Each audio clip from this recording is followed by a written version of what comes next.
पुढे एक महत्त्वाची बातमी, शिवसेना पक्ष चिन्हावरील सुनावणी ही आता अंतिम टप्प्यामध्ये आहे। आज दुपारी 2 वाजता पुन्हा सुनावणी होणार आहे।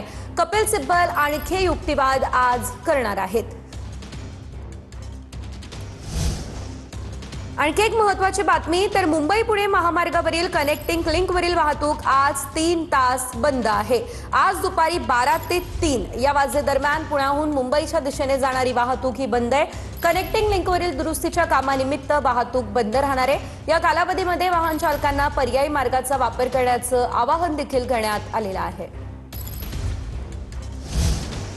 मुंबई वडोदरा एक्सप्रेसवेवर जीन्स वाळत घातल्याचा प्रकार घडला। एक्सप्रेसवेच्या मार्गिकेवरती शेकडो जीन्स वाळत घातल्याचा प्रकार समोर आलेला आहे। उल्हासनगरमधून हद्दपार जीन्स उद्योगांचा ग्रामीण भागामध्ये बस्तान बघायला मिळतंय। अंबरनाथमधील आनंदनगर एमआयडीसी परिसरामध्ये या जीन्स वाळत घातलेल्या आहेत।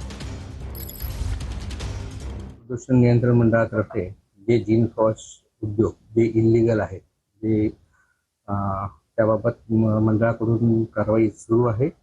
काही जीन्स वॉश उद्योगांना आपण बंदचे आदेश सुद्धा दिलेले आहेत आणि त्याची एक प्रत आपण MSEBला दिलेली आहे, जेणेकरून ते MSEB त्याची विद्युत पुरवठा खंडित करेल।